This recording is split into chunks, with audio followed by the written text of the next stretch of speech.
Alright, so part 2. Alright, so started off from where I ended in my previous video.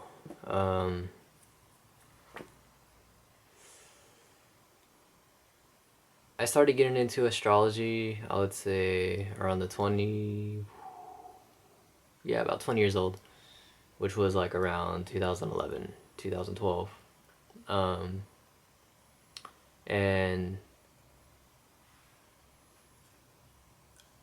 that was kind of like an end of an era for me, 2011, 2012, because that's when I stopped playing in tournaments for video games, and I learned a lot of stuff from being in tournaments and stuff like that, and it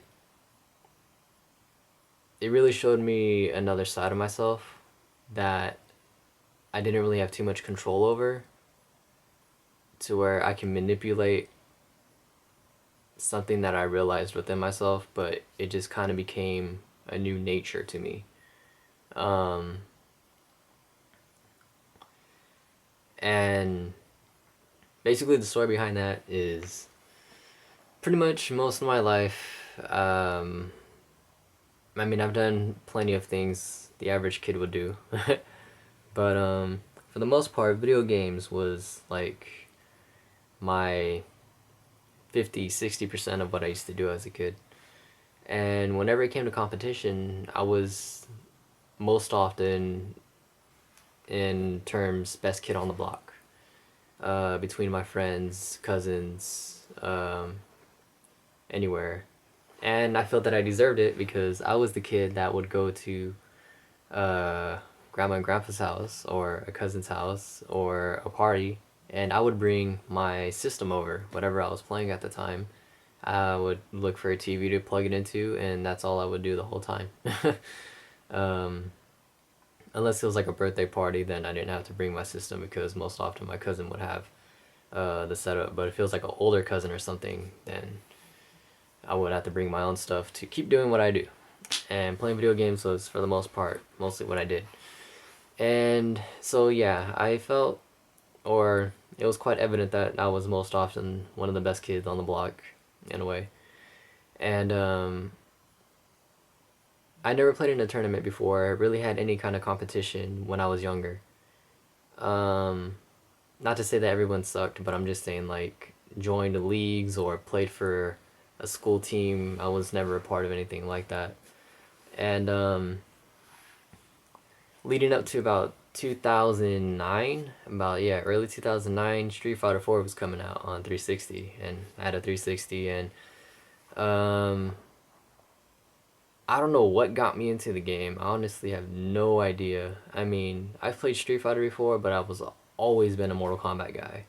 But for some reason, Street Fighter, it just really got my ball rolling for some reason. It was strange.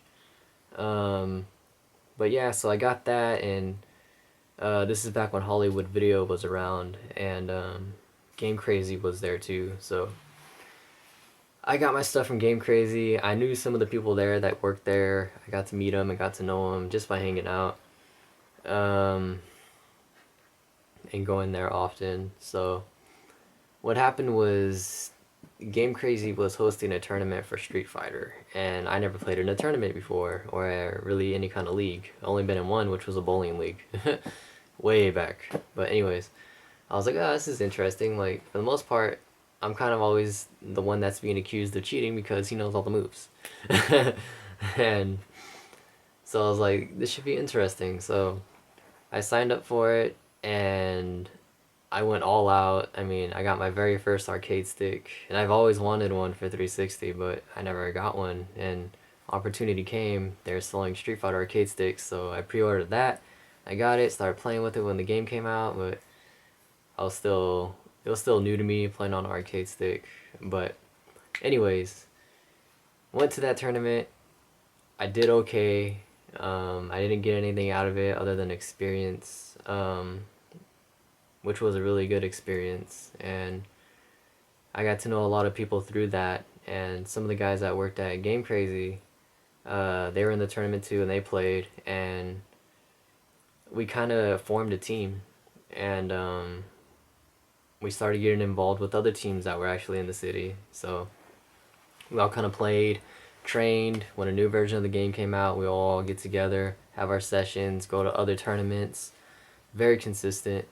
We learned the game a lot. I learned just the difference between being an observer, commentator, and actually being in the game. It's like when you see competition or when you see fighting, when you see anything that someone's doing, like there's a point in which what you see and what's actually going on through the person's head who's actually doing what you're seeing, it's a whole nother story.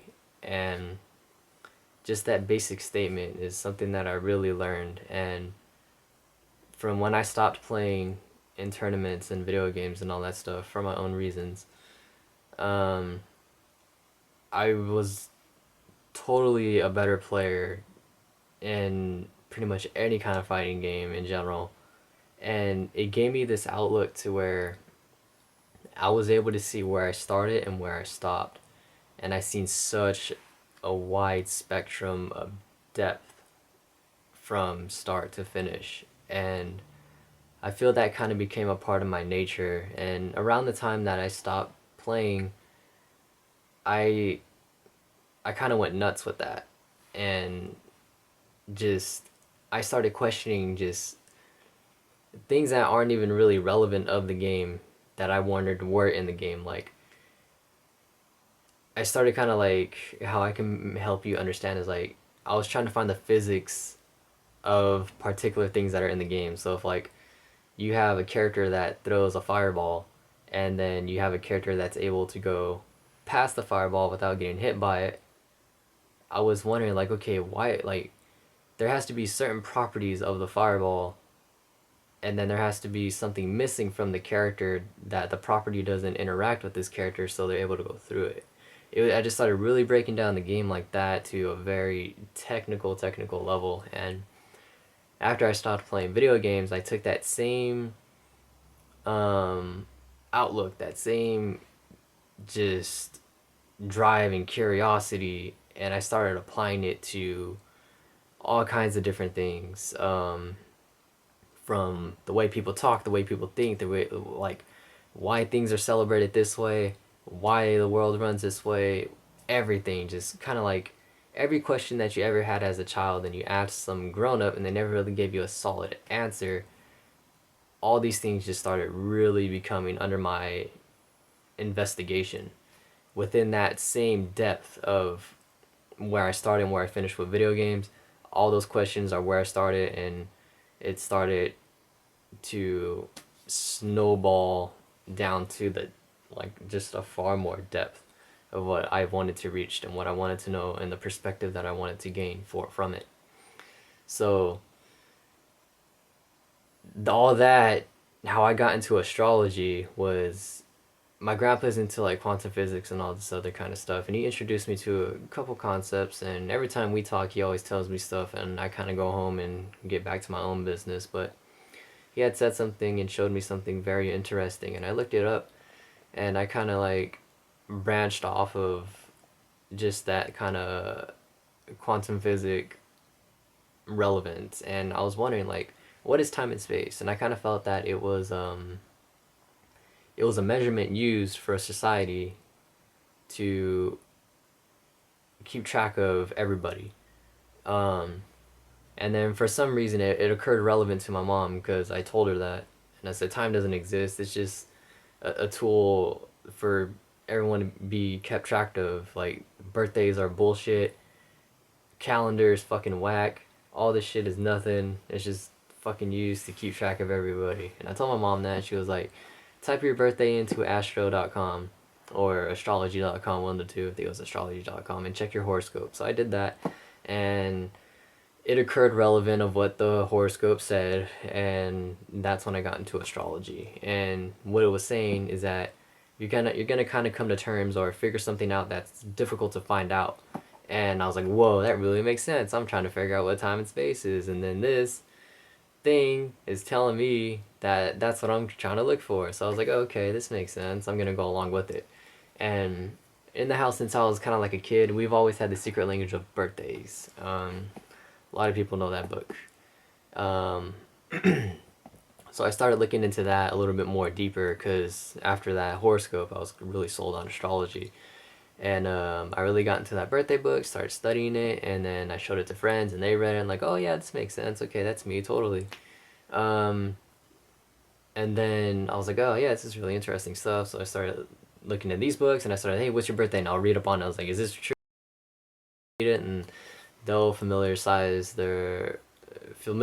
themselves with it, and then um, I'll start using it as basically I use the birthday book and all the other birthday books with it, like the secret language of birthdays, the secret language of relationships, and the secret language of destiny. I started using all these books as like a science book to where it's like, okay, if I mix oil and water, the oil should float to the top, just like it says in the book. So I started taking all the information from the books. Okay, if this person and this person, or this week and this week is together, then it should be exactly how it says in the thing.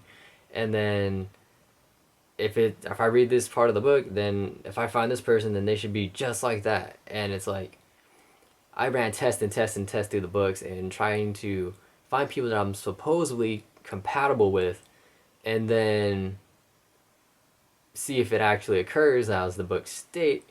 And I started running into a lot of obstacles, and things weren't adding up, things weren't making sense, things weren't going according to how it was stated in the book that I was really trying to make sense out of.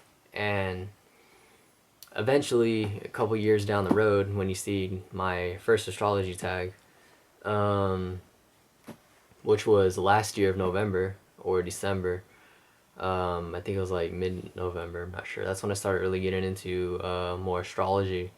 I don't know what triggered that. That was freaking strange. It was the day after Halloween, to where for some reason I got into more astrology, and things were just clicked in a strange way. But yeah, I got deeper into that, and that's when I started figuring out planets, sun, this, that, and this shit, and then charts. And I started trying to read charts, and I went from Santos Benazzi to Alyssa to the P Stiller to Leo King to fucking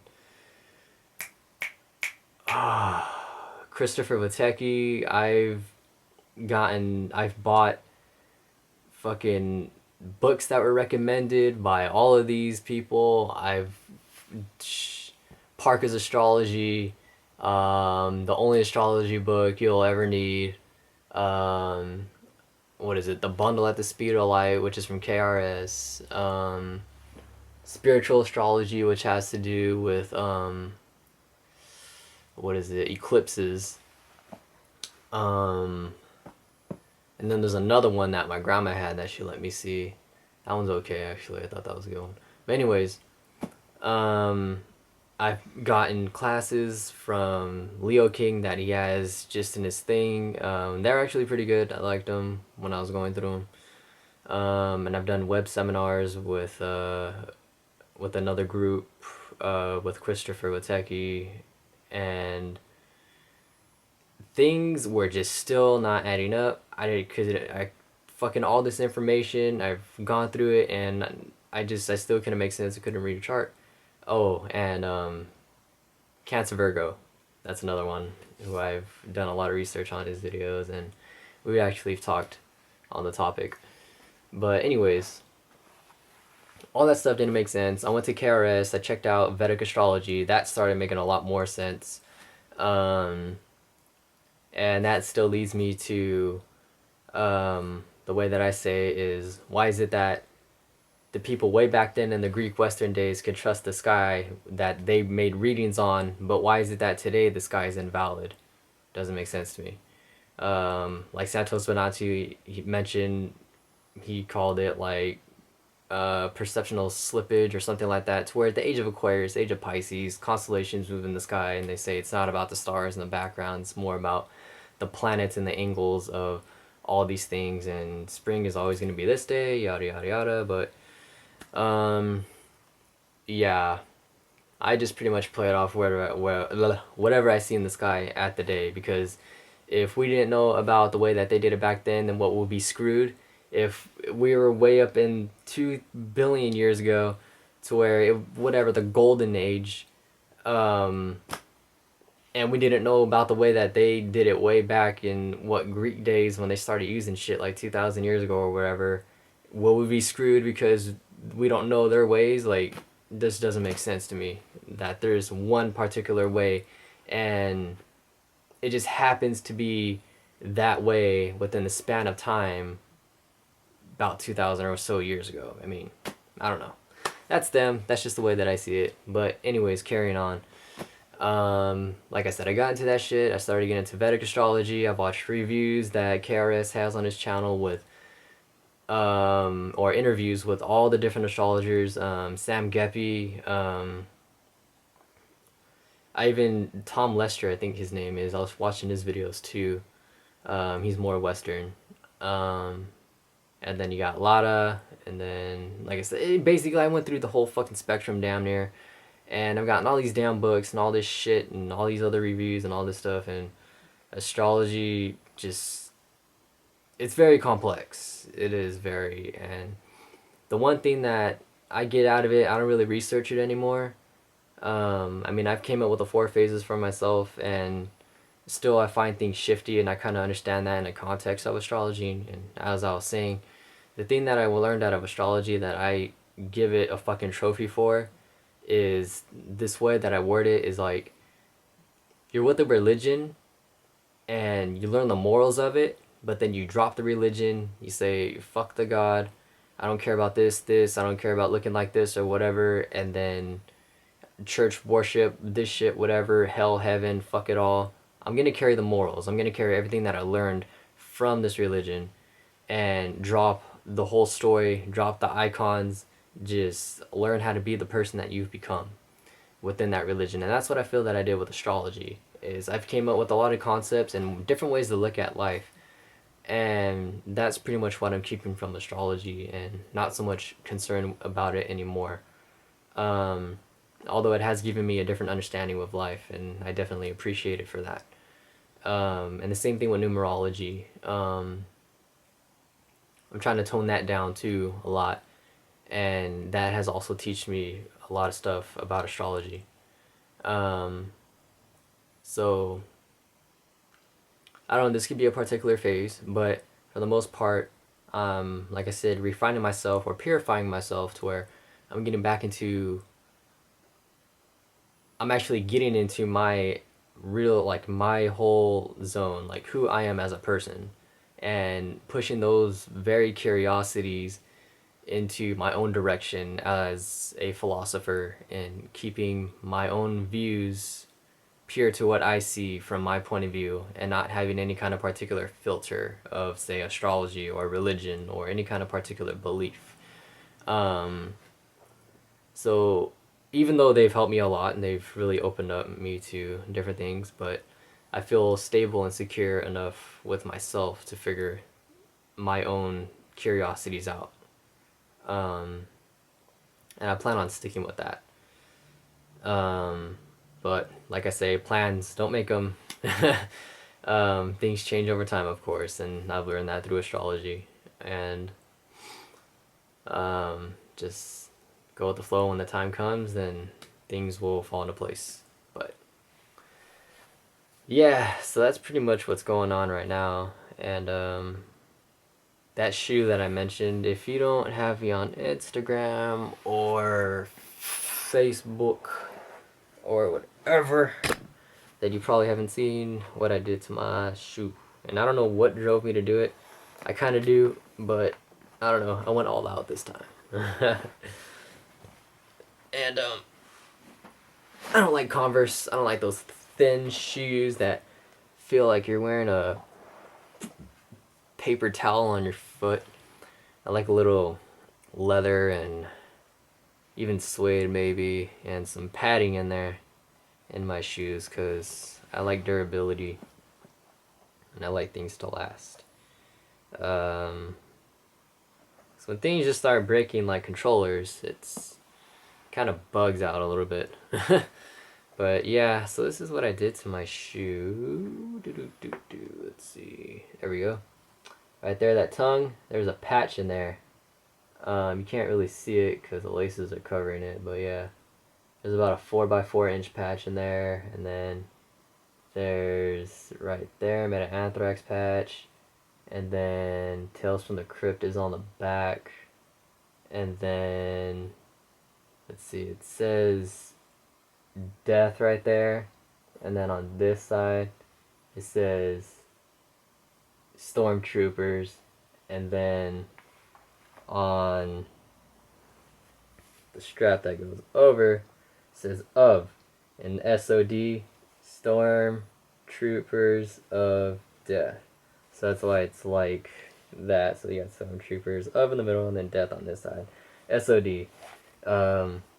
You could call it another form of anthrax, or anthrax another form of SOD, because the guys that are in SOD are also in anthrax. Not all of them, but most of them, or have been.